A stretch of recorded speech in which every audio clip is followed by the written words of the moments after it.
మీరు 10th pass అయ్యారా? అయితే నెలకు 39,000కు పైగా జీతం వచ్చే ఒక పర్మనెంట్ సెంట్రల్ గవర్నమెంట్ జాబ్ గురించి మీరు తెలుసుకోవాలి. ఇందులో ముఖ్యమైన విషయం ఏంటంటే చాలా మందికి ఈ జాబ్ నోటిఫికేషన్ గురించి ఇంకా తెలియదు. అందుకే కాంపిటీషన్ కూడా చాలా తక్కువగా ఉండే అవకాశం ఉంది. అయితే ఒక్క చిన్న తప్పు చేసినా సరే వెంటనే మీ అప్లికేషన్ రిజెక్ట్ అయ్యే అవకాశం ఉంది.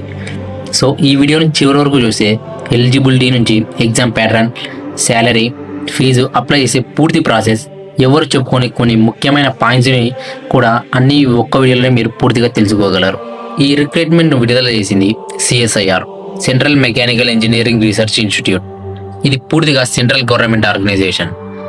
రిలీజ్ చేసిన పోస్టులు వచ్చేసి గ్రూప్ C టెక్నీషియన్ పోస్టులు. ఇవి పర్మనెంట్ జాబ్స్. దీనికి మీరు ఆన్లైన్ ద్వారా అప్లై చేసుకోవాలి. అప్లై చేయడానికి లాస్ట్ డేట్ వచ్చేసి August 3rd. ముందుగా వేకెన్సీస్ అండ్ శాలరీ విషయానికి వస్తే ఈ నోటిఫికేషన్లో మొత్తం 27 వేకెన్సీస్ ఉన్నాయి.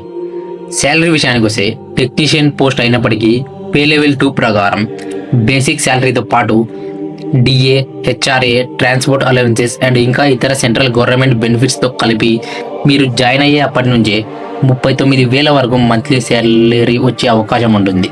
And second thing, eligibility. దీనికి ఎవరు అప్లై చేసుకోవచ్చు అంటే మీ దగ్గర ఈ 3 క్వాలిఫికేషన్స్లో ఏదైనా ఒక్కటి ఉన్నా సరిపోతుంది. 10th ప్లస్ ITI, లేదా 10th ప్లస్ అప్రెంటిస్షిప్, లేదా 10th plus 3 years of relevant work experience. ఈ నోటిఫికేషన్లో ఉన్న ట్రేడ్స్ వచ్చేసి fitter, electrician, electronics mechanic, instrument mechanic, machinist, motor vehicle mechanic, diesel mechanic, refrigeration and air conditioning and ఇంకా మిగిలిన technical trades ఈ నోటిఫికేషన్లో ఉంది. అండ్ ఏజ్ లిమిట్ వచ్చేసి మినిమం ఏజ్ వచ్చేసి మీకు 18 years ఉండాలి. మ్యాక్సిమం ఏజ్ వచ్చేసి మీరు జనరల్ కేటగిరీ అయితే 28 years, OBC క్యాండిడేట్స్ అయితే 3 years relaxation and for SC/ST కేటగిరీస్కి 5 years రిలాక్సేషన్. సెలెక్షన్ ప్రాసెస్కి వస్తే మీకు ఇక్కడ ఎటువంటి ఇంటర్వ్యూ ప్రాసెస్ ఉండదు. సెలెక్షన్ మెయిన్గా రిటర్న్ ఎగ్జామ్ని బేస్ చేసుకుని ఉంటుంది. కొన్ని పోస్టులకు మాత్రం క్వాలిఫైయింగ్ స్కిల్ టెస్ట్ ఉండొచ్చు, కానీ ఫైనల్ మెరిట్ మాత్రం రిటర్న్ ఎగ్జామ్ బేస్ చేసుకునే ఉంటుంది. ఈ ఎగ్జామ్ 3 పార్ట్స్లో జరుగుతుంది. Paper 1 mental ability, reasoning, quantitative aptitude, general intelligence, problem solving.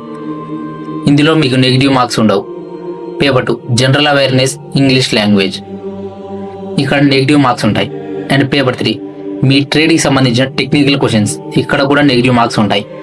ఈ ఎగ్జామ్ మొత్తం ఇంగ్లీష్లోనే కండక్ట్ చేస్తారు.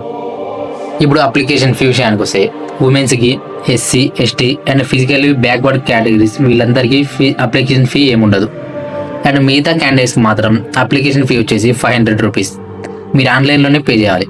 ఇక్కడ ఇంపార్టెంట్ టిప్స్ ఏంటంటే మీరు అప్లై చేసే ముందు ఒకసారి అఫీషియల్ నోటిఫికేషన్ని పూర్తిగా చదవండి. Trade eligibility, documents, certificates, experience rules అన్నీ వెరిఫై చేసుకున్న దాని తర్వాతనే సబ్మిట్ చేయండి. ఒకసారి సబ్మిట్ చేసిన తర్వాత చాలా డీటెయిల్స్ మార్చే అవకాశం ఉండకపోవచ్చు. కాబట్టి తొందరపడకుండా సరైన వివరాలతో అప్లై చేయండి. ఇలాంటి నోటిఫికేషన్లు చాలాసార్లు చాలామందికి తెలిసేలోపే లాస్ట్ డేట్ అయిపోతుంది. కానీ కరెక్ట్ ఇన్ఫర్మేషన్ కరెక్ట్ టైంలో తెలిసిన వాళ్ళే ముందుగా అప్లై చేసే అవకాశం పొందుతారు. అందుకే ప్రతి కొత్త government job notification, exam update, salary details, eligibility, apply process ఇవన్నీ ఒకే చోట సులభంగా పూర్తిగా తెలుసుకోవాలనే ప్రతి వాళ్ళు ఈ ఛానల్ని వెంటనే సబ్స్క్రైబ్ చేసుకోండి. ఇప్పుడు మీరు ఈ నోటిఫికేషన్కి ఎలిజిబుల్ అయితే వెంటనే ఆలస్యం చేయకుండా అఫీషియల్ నోటిఫికేషన్ చెక్ చేసి అప్లికేషన్ ప్రాసెస్ స్టార్ట్ చేయండి.